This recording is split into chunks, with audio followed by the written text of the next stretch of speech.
Okay, we can turn the focus from each other right where Jennifer loves it onto her and loves. As some of you have heard already, Jennifer and I first met in Scotland 20, almost 25 years ago. Yeah, around 2000? 2002? 2002. Yeah, it's a long time ago. Overlooking the Firth of Forth. She came out to our house and sent out because of her love of McDonald, and people know I know. Well, Kirsten talks about him too. Yeah. So, Everybody was saying, "You need to go meet Kirsten. You need to yeah, go meet McDonald Kirsten." person, meet Kirsten. So at least she can talk to somebody else about McDonald who knows what she's talking about. But also then quickly discovered, I think I shared this with the team, a love of not just McDonald, but Lucy Maud Montgomery and Madeline Longle and Chaim Potok and just this crazy mix of people. Yeah. That not everybody has those bizarre mixes of loves. And so I think we were sort of doomed to keep on running into each other for years afterwards. And Jennifer was, I don't think we didn't mention last night, she's the editor of Christian History magazine. And her first issue was a celebration issue of George MacDonald. And so that's when we began working with each other for the first time, due to your graciousness. And when I, for the first time ever, had an editor, it's like, oh, this person cares about what I'm saying, gets what I'm saying, and wants to help me say it better. And just a beautiful experience. And I've had the privilege of having both Pete and Jennifer edit my work. And a good editor who cares about the voice of the author is a beautiful thing and wants to help the author better. Because of Jennifer, I got to meet Pete. And since come because of Jennifer, you had to. I had to meet Pete. I had because she would want me to meet Pete, and not hide him away. These two are a wonderful pair of editors, of authors, of artists, of facilitators, of people carers. You guys are both pastors in so many different ways. You're both PKs of a different type, a pastor's kid and a prof's kid. Even religious history? Religious study. New Testament. New Testament, yeah. Yeah, and I think PKs and MKs, military kids and missionary kids, all share a bunch of trauma. Speaking of PK, we all share a lot of traumas. You're both artists in different styles, and I'm not speaking of Pete's ink drawings. I'm talking about other types of art, but his ink drawings are very fascinating. If you'd ever like to see them, I'm sure you have access to them somewhere. There will be a museum exhibit one day. Macabre, if nothing else. You're both game lovers, lovers of life curled up with a good book by a wood stove or on the water. Both of you have a deep love of water. You both love having your own chickens and having dirt to play in and things to grow. But you're also so very different from each other in many ways. And perhaps that's a good way to start.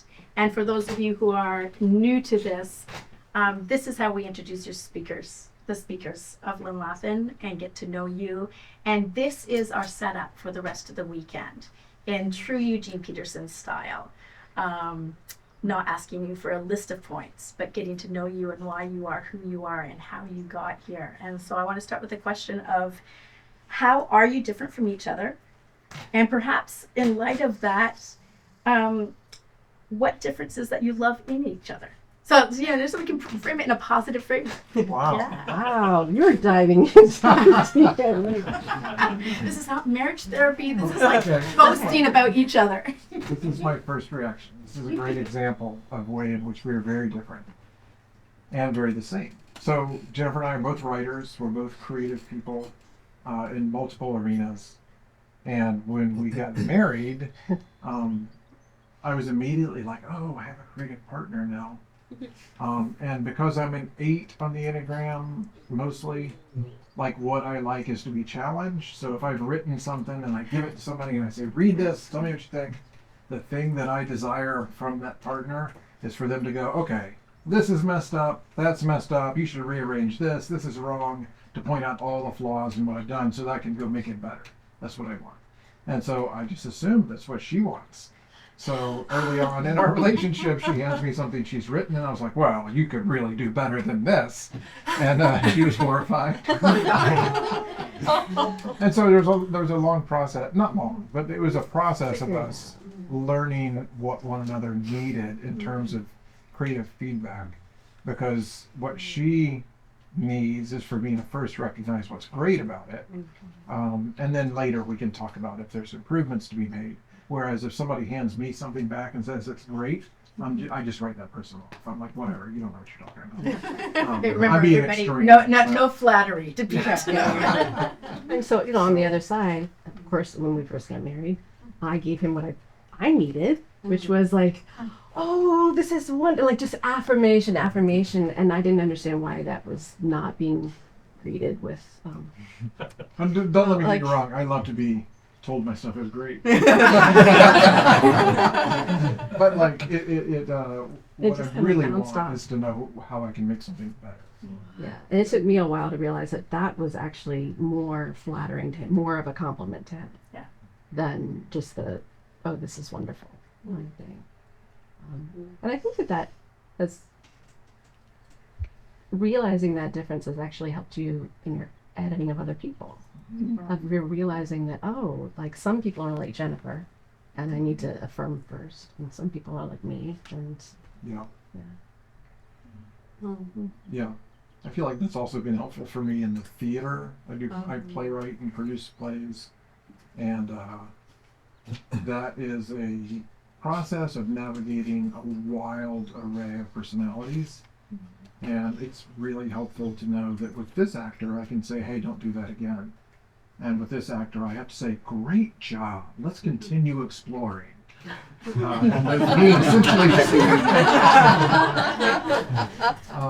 But yeah, that doesn't come natural to me. It's something I had to learn to decide. How the differences, or The other one I think that is very characteristic is that we both love stories, we both love movies, and Pete loves the really dark, conflict, and he wants to cry at the end, and and I want a happy movie. I want to I'm the kind of person who will read the ending on Wikipedia to make sure it's going to leave me in a good place at the end. We almost got a divorce over a Batman movie that was just too dark for me. But we're like, and my art tends to be very like bright and whimsical and colorful. And what we've realized over time is that the reason is that you kind of long for and make the art that you need to balance yourself. And so Pete is an optimist. He's, typically like, everything's gonna be fine, and I won't speak for you, but like that why do you like the dark stuff? I like dark things. When I say dark, I mean things that are really complicated. I like a down ending of something that leaves me thinking. And it's not a lot to do with the fact that in my day-to-day life, I'm just kind of happy-go-lucky, and I like this, and everything's going to be fine. What's going on in Washington? It'll be fine. But then I get to sit down and watch a movie like Civil War or Magnolia or something that really exposes the fracture at the center of human existence, and I'm like, oh yeah, this is serious business. And that's a good reminder for me. So I like to cry my way through a movie or a work of art to really remind myself of the reality of the world. There's another great example. I follow this Instagram account called Nature is Metal. And it's just every day is this stream of absolutely horrifying things in nature. Like it'll post this picture of a lion with a bloody maw and an eye hanging out. But the reason I follow it is not because I think it's cool or because I delight in gore and violence, but it's like, oh yeah, I'm drawn to this ideal of thinking that like nature is the expression of the beauty of God, and like we can really get lost in that kind of ideal. And like I really value the reminder that nature is also brutal and horrifying. And I have to be able to reconcile that with my view of God and the world and creation too. And that wouldn't be any fun for her. Yeah. I mean, I like the serious stuff too, like the really thoughtful, deep, like that. But my default is dark. Like my default interior, setting is everything is awful. There is no hope. There is no joy. Everything is gonna go. That's my default level of life. And I'm like, basically like one entire side of my family, everybody's depressed. I've got it in my genes. And so, although I appreciate art that will delve into that, I need it to take me beyond that default. I need it to give me hope. I need a picture of some sort of redemption at the end. I need to be reminded of the color and the light and the joy and so it's not that you're like, oh, I'm just superficial and I like happy stuff and he's pessimistic and he likes dark stuff. It's actually the opposite. Like he's the optimist, so he needs to be reminded of what will balance him, and I'm the pessimist, and so I need to be reminded and also make what will balance me. So then Friday evening we sit down and we go, what do you want to watch? And we argue. Severance. That. But I think another example of this, a non-movie example, is that in when did the Gulf War start? 1991. Okay, 1991, we bomb Iraq, right? And the Gulf War officially starts. I'm a high school sophomore. I go to we watch the bombs going off on our TV, and I go up to my room and I have an existential crisis. Like my childhood has just ended. Like I wrote in my journal, like this, I mean, the whole, the innocence in the world is gone. And like, I just went into dark crisis. And what did you do that night? So let me first just. This is 19-year-old human male teenager brain. But my reaction to that was like, whoa, that looks fun. And the next day I joined the Marine Corps.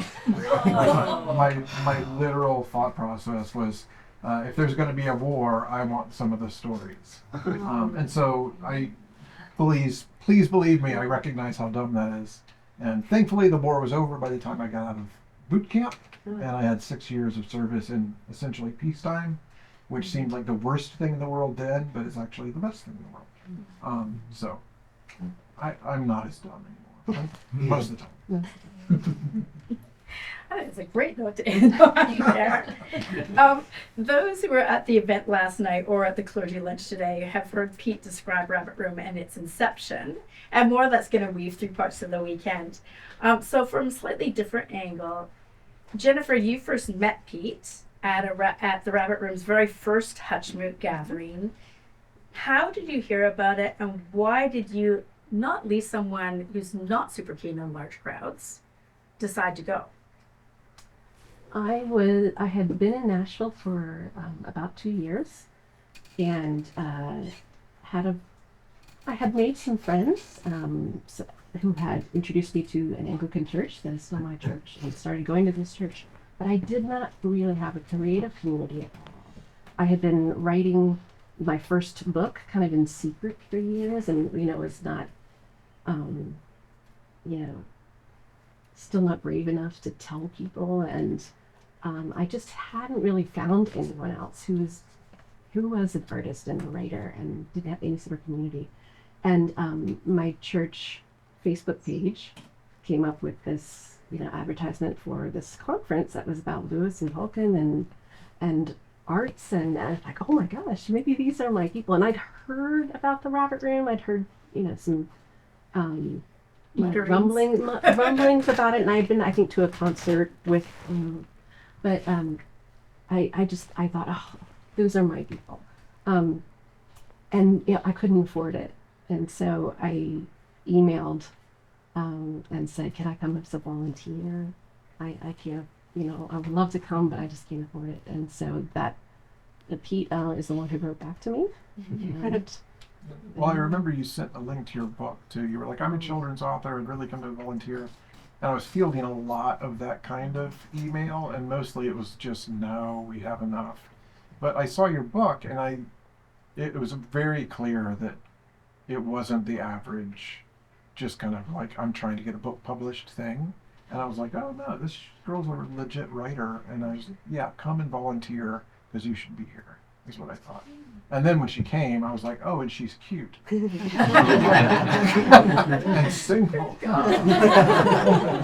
It wasn't nearly that creepy. It was funny because he forgot to tell me about the volunteer meeting that would start the whole thing. And so I arrived at the church that day and I couldn't find anybody, and I wandered around, and I'm an introvert. I don't like being the center of attention. I don't like being, and I heard some talking, so I walked down the hall, and I walked into a room full of people. The meeting was going on, and I walked in, and they all stopped and looked at me, and my pastor said, "And here's Jennifer Trafton," and like, and Pete, that's when Pete got up and gave me his chair. So that's when we actually officially met. And I was not very happy with him at first because had to be, yes, that was a very embarrassing entrance. That was our. And we got married a year later. Cool. That's awesome. Okay, you guys know this question. This is an old Linlathen question. It's one of those questions that for some people, how does this relate to anything? And yet this is going to shape how you hear some of what Pete and Jennifer have to share with us over the weekend. I don't know what's coming. A tree from your childhood. Tell us about a tree. Or not even from your childhood, a tree that is important to us. Tell us about that tree and why it's important. Not the most important tree. What do you know about Bradford pears? No, sorry. No. Wait, if you want to know what I think about Bradford pears, ask me later. Okay. That's tantalizing. Tree from my childhood. Yeah. Or a tree from your adulthood, but a tree that's important to you. I mean, the first thing that jumps to mind, I was just talking to somebody, a group of y'all about it out at dinner tonight, is that one of the young women here, oh, it's you. Yeah, Gracious is wanting to do research on how we can preserve trees in the context of construction. So rather than clearing the trees in order to build something, how can we preserve the trees and build amongst them? Is that accurate? Which I really resonated with because I love trees and I hate seeing an old tree cut down.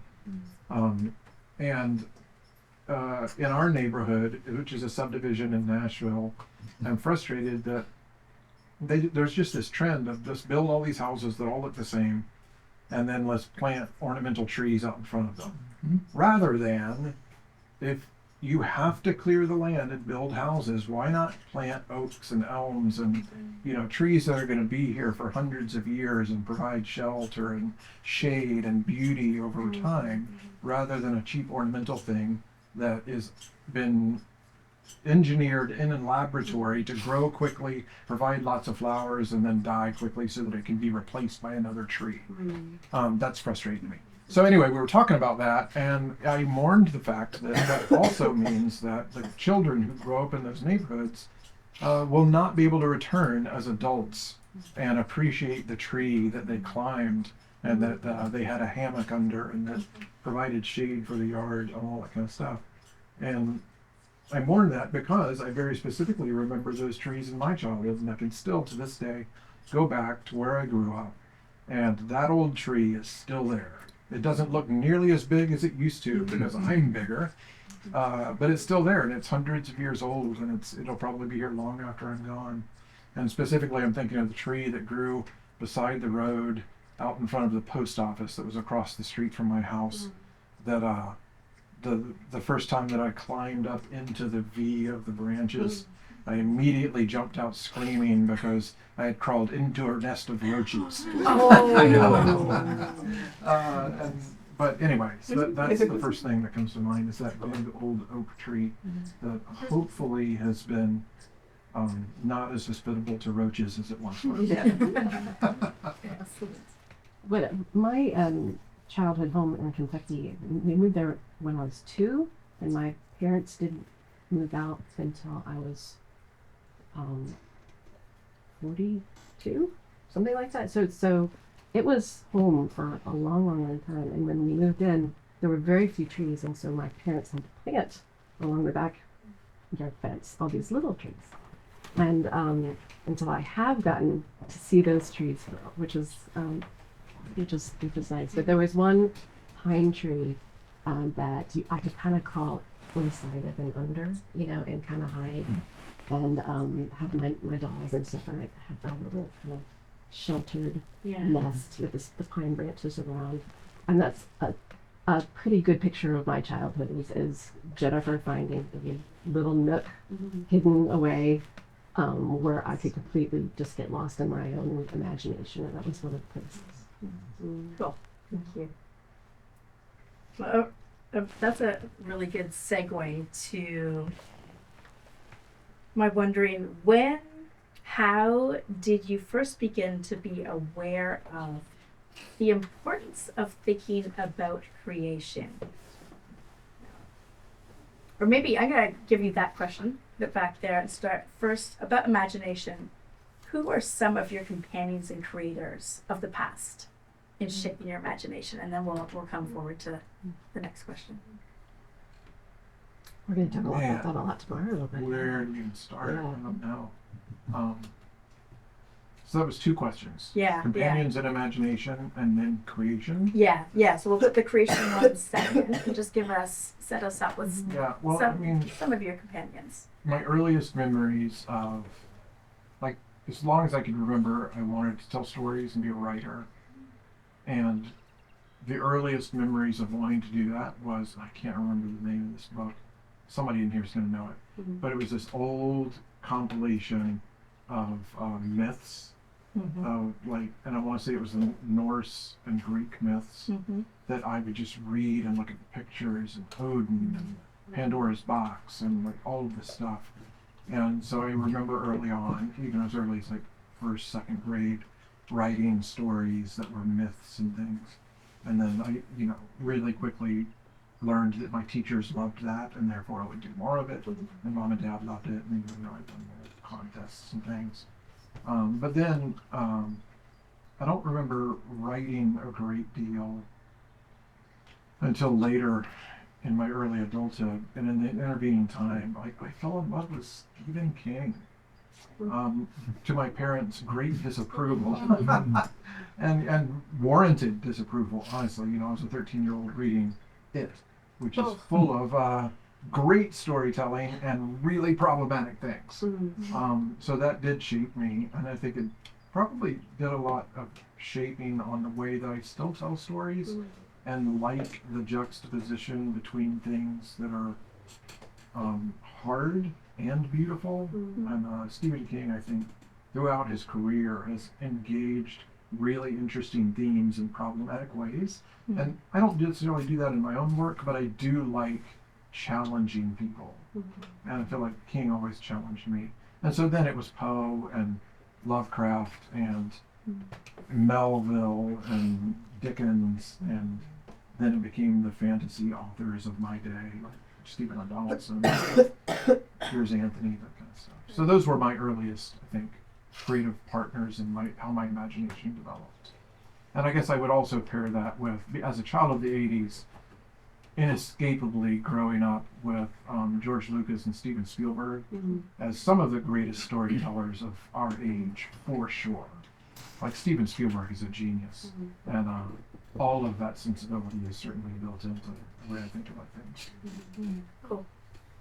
What was it, your first question again about? That you're not supposed to be creation? answering? Yeah.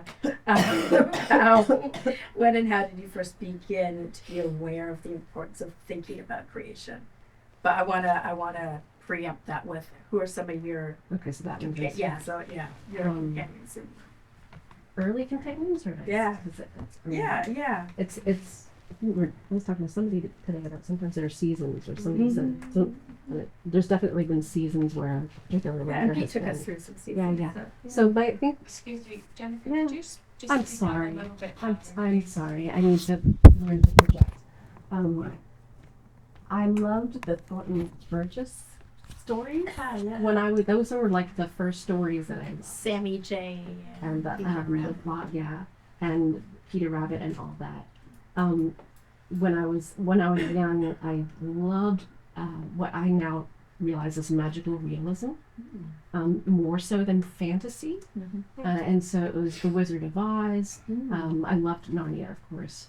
But it was stories that were about an ordinary person being thrust into a wonderful world, and that has always that's always been my favorite kind of story. I like fantasy, but there's something that is, to me, feels very true about the older kind of magical realism before everything became wizards and secret, powers and stuff like that. Of just the world itself is magical, and all of us can be drawn into that magic. And so, Lewis Carroll was another one like that to me. He was a kind of a magical realist with words. And the way that he used words, the nonsense, the playfulness, the playing with language. He's still like one of my companions in terms of words. MacDonald became a companion in college and has remained a constant historical and theological companion ever since, and really mentored me through the spiritual journey of my 20s. He was absolutely essential for me in including a time of a mental health breakdown. And it was MacDonald. I just wanted to curl up in MacDonald's lap. He's the only person I wanted to talk to at that point in time. And so he's been, even more so than Lewis and the others, as much as I love Lewis, I think MacDonald has been that for me. More recently, of course, Lilius, and Julian of Norwich has become a very important companion for me as well. I'm going to talk more about that on Sunday when we talk about the Camino. So then we'll come back to how did you first begin to be aware of the importance of thinking about creating? Like you were writing stories when you were very young. When did you start to think about, this is important? Creativity is important. Okay, not creation. I thought you were talking about the natural world. Oh yeah, no. You yourself being. Well, now I gotta rethink my whole answer. I know I'd already come up with anything. Yeah, rethink about that. If you had some brilliant insight on what you thought I was asking you, do share. What I thought we were asking is Yeah, how we think about the natural world and creation is something that is important. And my answer to that was when I joined the Marine Corps, I was pretty quickly disenchanted with the military and the kind of toxic masculine culture that I really didn't like, and just the macho-ness of everything. But in the midst of that and trying to pull away from that, I was also on a ship in the middle of the Coral Sea, and it's an amphibious ship, and it would partially sink itself and open its rear end, and then we would go swim out into the sea in the middle of the ocean with no land anywhere in sight. And I remember in those kind of experiences just beginning to really think about how incredible the world is. And then I couple that with living in Okinawa, and I would go snorkeling, and there were no seashells. And initially I thought that's weird, because I thought, I'm going to go collect seashells. But it turned out that the seashells had been farmed. They'd been collected and sold off all over the place, and therefore you really couldn't find any. And I thought that was heartbreaking and complicated, because I was there to get some. I was part of the problem. So that was going to be my answer. But when I first started thinking about the importance of writing, I guess, I don't know, but it would have been sometime around the same period, because I remember having written several essays when I was in the Marine Corps about sort of the tensions and paradoxes that I was beginning to see. I remember this one, I was on a ship in the Mediterranean, and on Christmas Day, it's an aircraft carrier, so you're normally not allowed to be on deck because there's aircraft up there and it's dangerous. But on Christmas there were no flights, and they opened the deck for everybody We could all come up there, and then they had a big Christmas dinner, and then the ship's band came up on deck and played.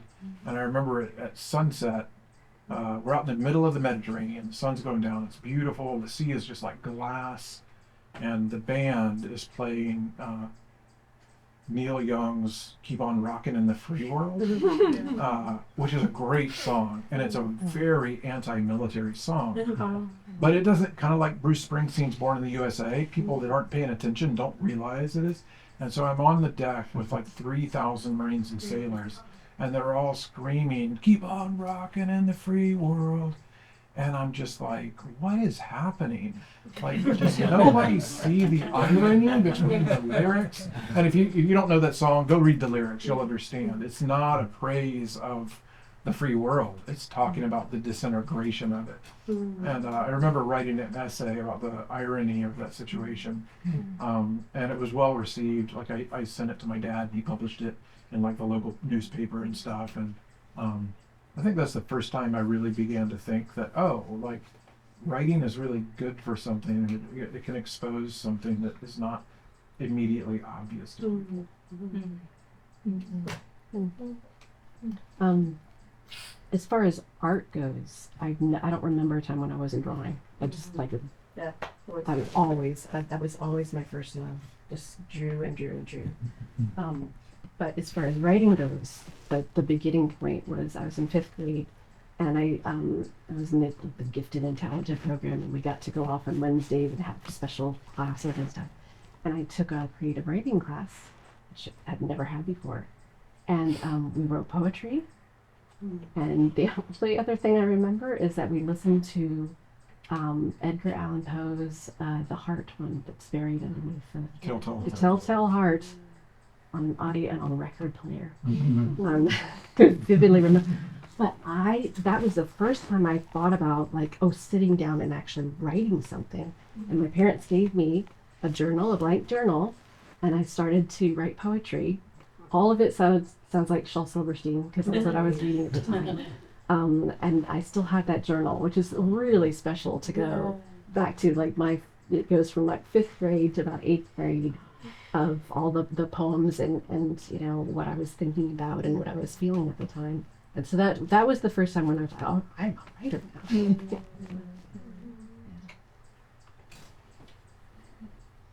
Why did you write Fiddler's Garden, Fiddler's Green?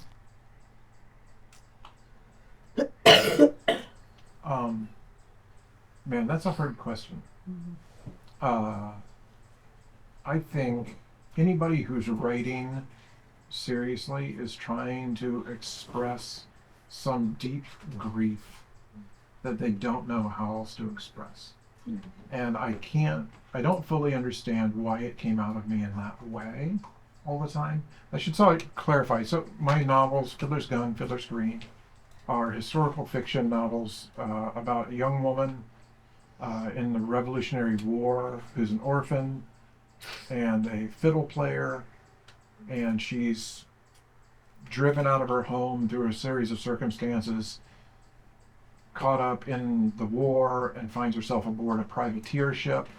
And by the end of the first book, she is in the unlikely position of being in the captain's role of this ship. And then in the second book, the ship, on a mission from the Congress, ends up in the Mediterranean, working with the Knights of St. Malta. And, so it's all historical. It's all based in loose fact. I always like to think that it was a story that if somebody ever suspected that it was true, it would be hard to disprove. So I based it on enough fact that there are loose details out there that could make you go, wait a minute, is this real? So anyway, but the whole thing is about her sense of belonging and acceptance and finding her way in the world and calling, I guess. And I think it is.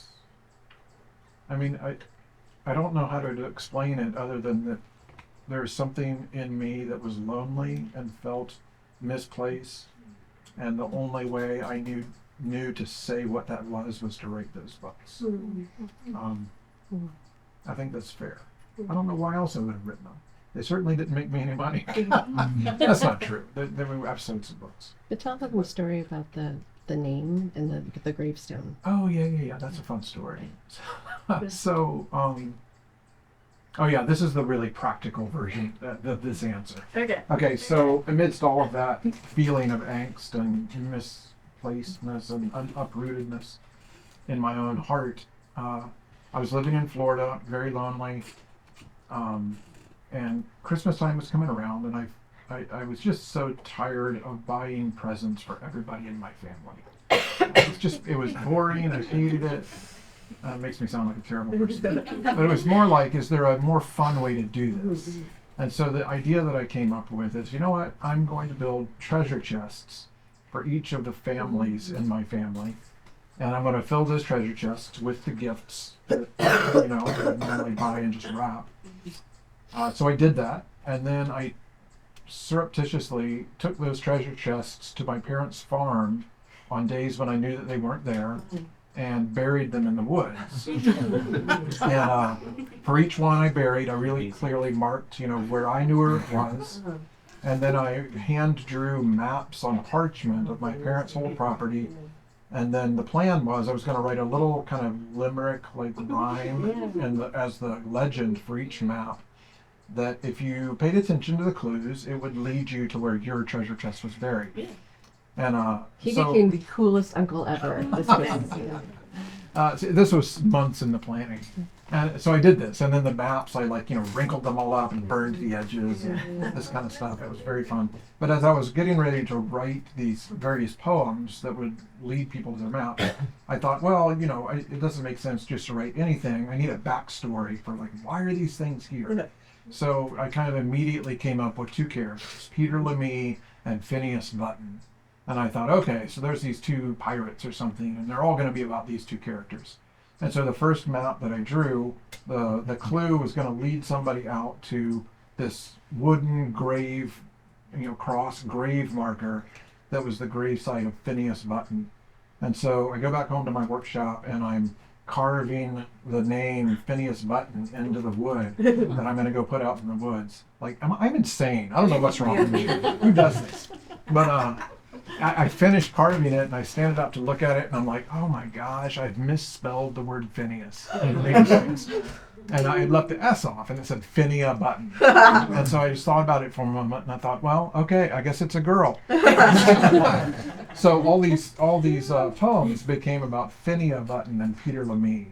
And so I spent a lot of time in the wood shop as I'm building these things, thinking about who these two people are and why they're there. And so then Christmas Day came around, and everybody's, for Christmas from me, everybody got a little wooden box that I had made, that on the top of it was written in calligraphy, a yonder box. It was called a yonder box. And the first line of everybody's poem was, in yonder box the key abides. And then, the rest of it would unfold as what to do with the key that was in that box. And that key was a skeleton key that unlocked the, Civil War era lock that was on every treasure chest. And so everybody, and I didn't explain any of it. I was just like, I don't know what that is. Just figured you'd like it. And people just slowly were like, wait a minute. And then they would get out and run outside, and everybody would go dig up their treasure chests and open them, and it was a lot of fun. It was even, my parents were older, and I didn't want them to have to get a shovel and dig. And so for their particular treasure chest, I had put it in the ground and put a trap door over it with leaves and dirt and pine needles all over it, and then a series of ropes and pulleys through the trees, so that when they found the right tree, they would pull the rope and way over there, go, and then they could just go find it. That's amazing. So that would be. Can you be our uncle too? You didn't do Christmas in Canada. But it was cold in Florida that year. My parents were not happy about it. But that was the germ of the idea that got me thinking about writing the story. But then I guess the other answer is what the story became was something much less superficial. Awesome. That's so cool. Yeah, I'm glad you reminded me of that. How could you read all that? It's so great. It's going to affect how when I return to that story, how it takes it in. Jennifer, why did you write Rise and Fall of Mount Majestic, and then Henry and the Chalk Dragon. I was in graduate school and not happy. I was PK professor's kid and was the high achieving, oldest daughter, and it just was kind of assumed that my life was going in a certain direction. And I went to seminary and I wrote my master's thesis on McDonald, and then I went to into a doctoral program, and I was so deeply unhappy, and wasn't even sure why. I mean, I knew I didn't really fit in the program, but it was more than that. It was a deep existential kind of like, what am I doing and why? I was just telling a piece of this story earlier, and so about 2 years in, I'm sitting in a class on theological aesthetics. Very pretentious professor who will not say the name of because he's a now very well-known writer, theologian. Lots and lots and lots of PhD theology students who are of breed that I don't have a whole lot of patience for, and who are all Are they D-men's? no, they were PhDs in theology. Like they were in there. They're all kind of kissing up to the professor. But I sat. It was a 3-hour seminar, and I would sit way back in the corner so that he wouldn't see me, so that he wouldn't call on me, and they could just have their theological discussion, and I could just kind of fade in the background. And we were listening. We were reading Hans von Balthasar, a big, humongous work, and Lord was reminding me of the passage about beauty, truth, and goodness. And this being sisters that could not be separated, and if they were separated, the world would fall apart. And 3 hours go by, they've had all this like highfalutin conversation, and I realize I've zoned out for 3 hours, and in my brain there has been this fairy tale just, forming by itself in my brain about that was like an allegory of the beauty, truth, and good. This is not my first children's book. It's not Rise and Fall, not Majestic, but it's just like my brain had turned everything in the class into a fairy tale in my head. And I said, it was like the moment of realizing this is not where I belong. My brain just doesn't work like that. My brain works like this. Like it's the metaphor and the story, and I want to be doing the art, not sitting and talking about it like this all the time. And that was kind of the last straw for me. So I withdrew. It was a major traumatic event in my life. Like everything in my life had led me to this point, and I felt like I was leaving it behind, and I had nothing about what I was going to do next. Absolutely nothing. Huge turning point in my life. And I went back home to live with my parents for a while. They graciously let their 27-year-old daughter just kind of hang out for a year. And I was painting and playing piano, and my dad came up into my room and he said, you're probably not going to be an oil painter for the rest of your life, but you could be a writer. You could write children's books. And now's the time to do it, And so I started writing. I took a story that had been in my head for a while, and I sat down every day for 6 months in my parents' house, and I wrote that book. So that's and then I had to get an actual job after that. But that's how that ended. And so was Henry the Chalk Dragon an easy step once you had done Rise and Fall? I had a bunch of stories that were boiling in my head up around that time, and actually another one, The Weight of Nicholas, but that Oh, you gotta finish that I book. know, Oh my I gosh, know. it's so good. I know, and I gave several different ideas. I wanted to be a picture book writer, and so I had a bunch of I gave a bunch of ideas to my editor, and he said, "Oh, I think that one is and so Henry and the Chalk Dragon was a much easier writing experience, and nobody wanted it. Nobody wanted to publish it. It was just years and years of rejections. I had one wonderful editor at a big publishing house who loved it, who is the kind of editor who saw what I was trying to do, and she helped me make the book what it is today. Like, it came a long way. She helped shape it. She was wonderful, and got to the point where she took it to her team and the marketing folks. And thumbs down from the marketing folks. And she cried. She cried over it. She called my agent crying, and so that was the point in which I was meeting Pete and finding this rabbit room community who were doing things differently. They didn't worry about whether they were rejected in the mainstream of anything. They just did their thing, and so it kind of gave me a different paradigm of maybe I don't need to go to Scholastic and Penguin, and maybe there's another way of being a writer that is just my own path. And so finally Pete and the Rabbit Room published Henry, and so Pete got to be my editor as well. And It's a great book. yeah. For sharing those. I think we would come to a space where that's a great bringing us back to Rabbit Room, because Pete is going to help us close the evening reading a liturgy from Every Moment Holy. And then after that, we'll close with, I think most of you have, if you don't have, you can share with your neighbor. Just one verse of Abide With Me, that's on the Eventide.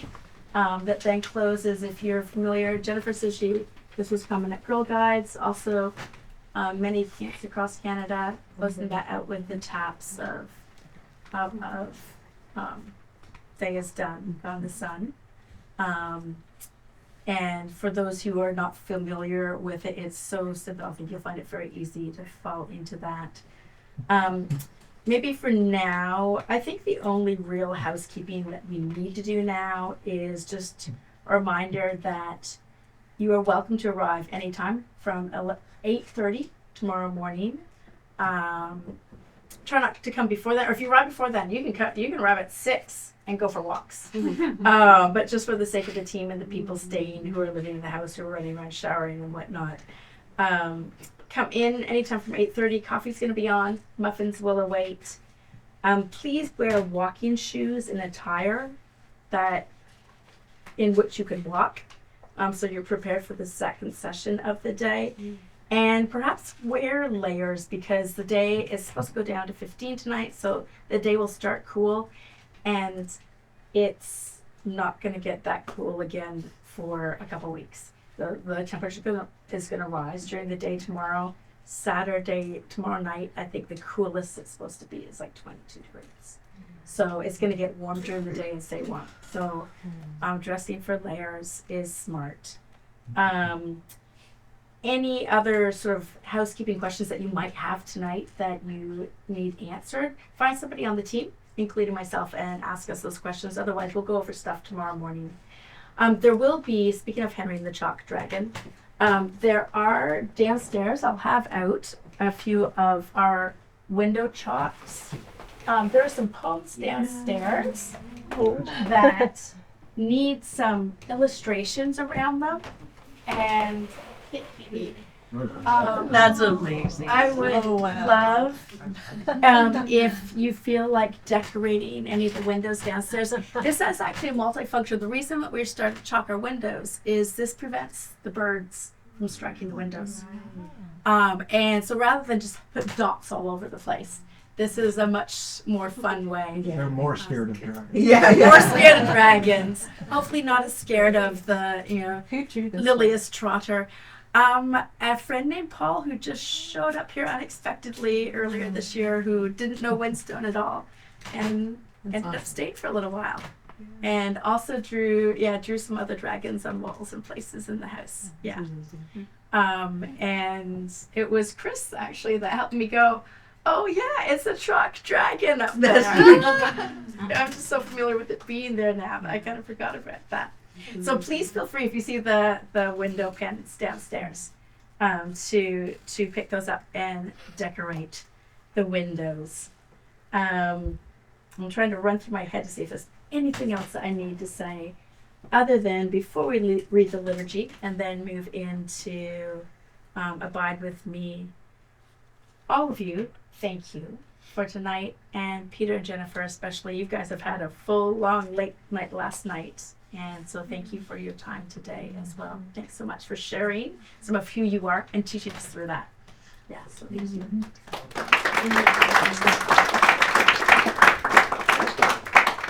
And Anne, my voice is going off, so could when we hit abide with me, can you kick us off again? Or I can even see where you are. You're back there somewhere, yeah.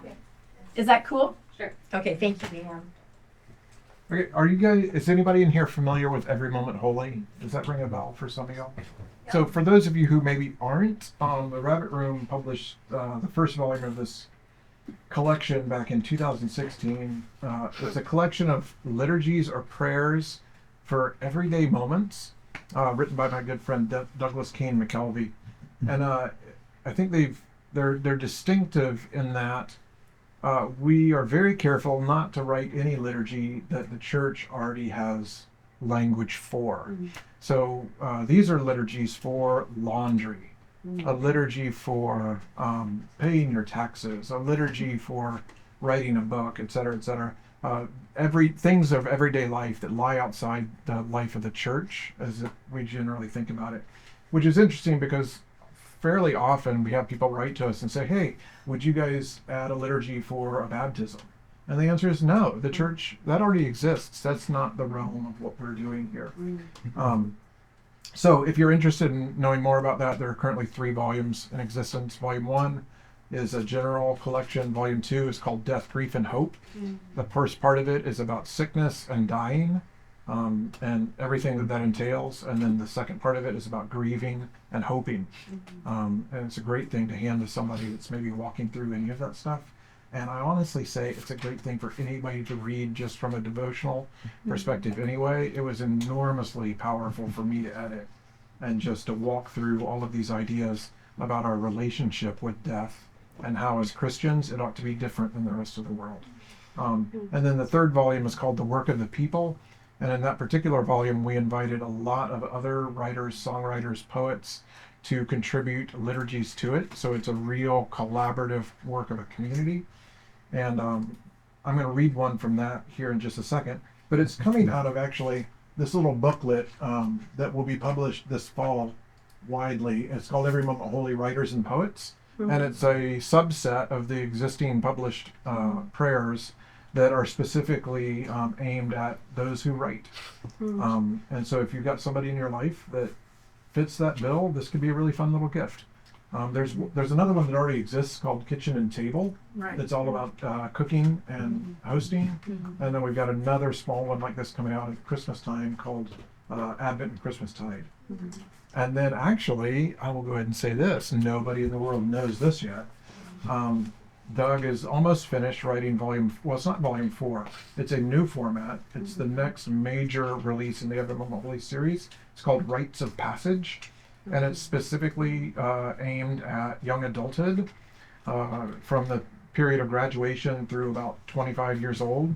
So it includes for job interviews, for losing your first job, for roommates, for navigation of conflict with roommates, for late night takeout, for first day at college, for wrecking the car. Like it's all these kind of things that happen in early adulthood. And so you might want to check that out. It comes out next spring. We have floating around the house. There are a couple copies of both the 2 first volumes. The third one I've ordered and it hasn't yet shown up, but the first 2 ones you'll find, there's a couple of copies several places in the house. And I'm just reminded, I have to tell you guys, some Windstone friends here know that our dear cat Fezzik of 13 years died just a few weeks ago. And my nieces, my 8 and down nieces and nephews were here when it happened. And my brother helped bury Fezzik, and they all said goodbye to him.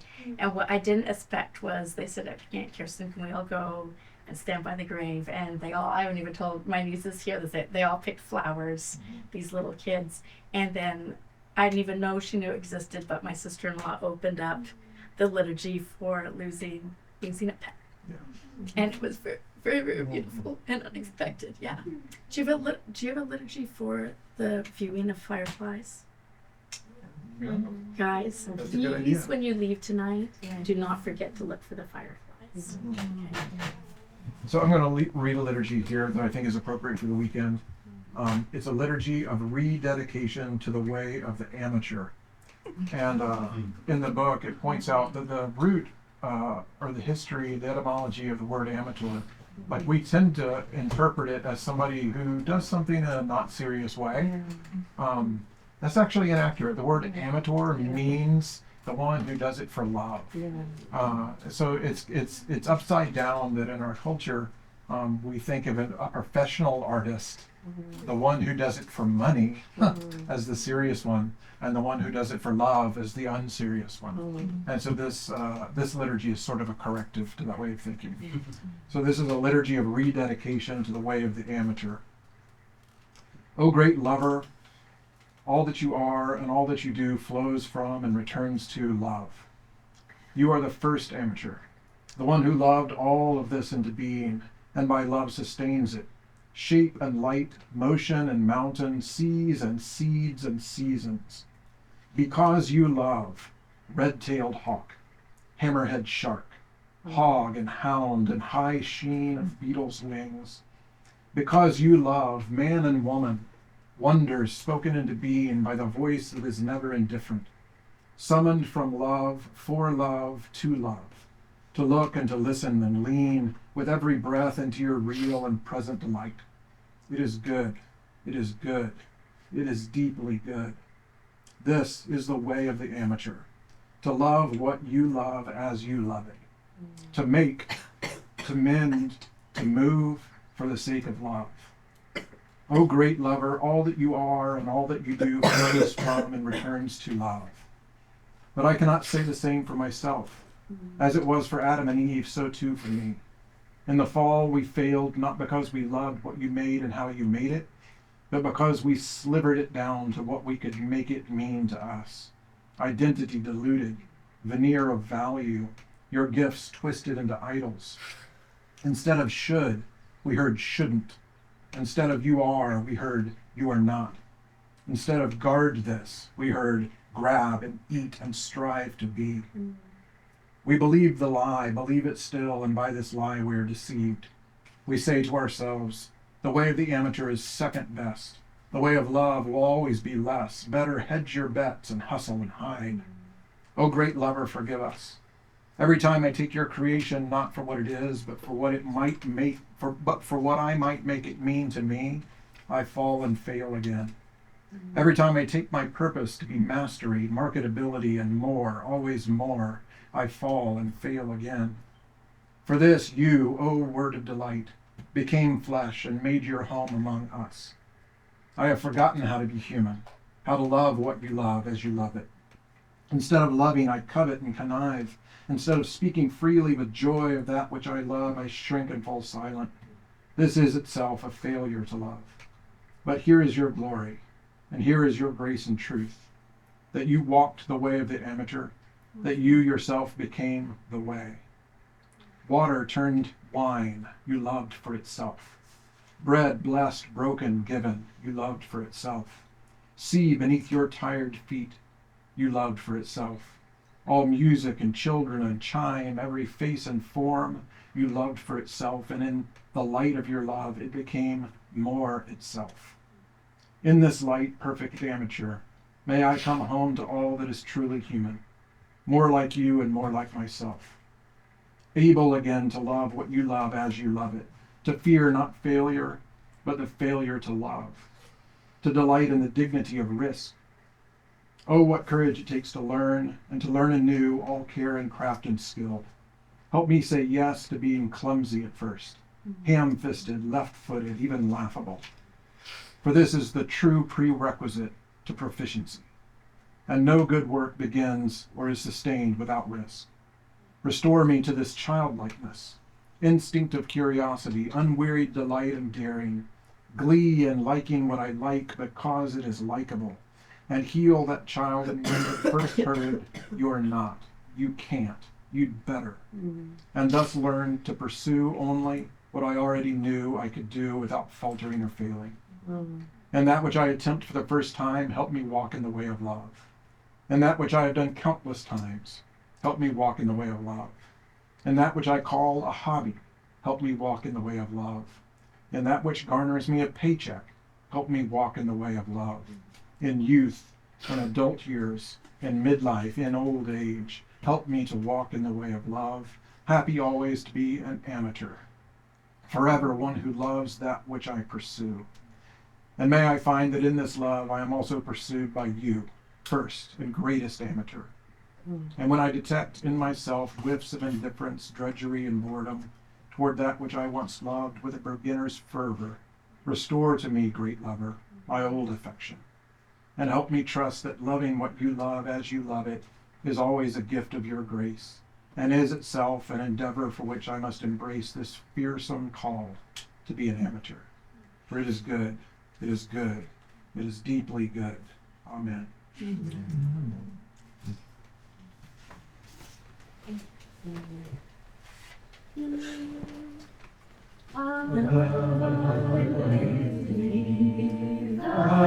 Just falls eventide, the darkness deepens, Lord, with me abide. When other helpers fail and comforts flee, help of the helpless, so abide with me. 'Tis done, gone the sun, from the lakes, from the hills, from the sky. All is well, safely rest, God is mine. Sleep well, everybody.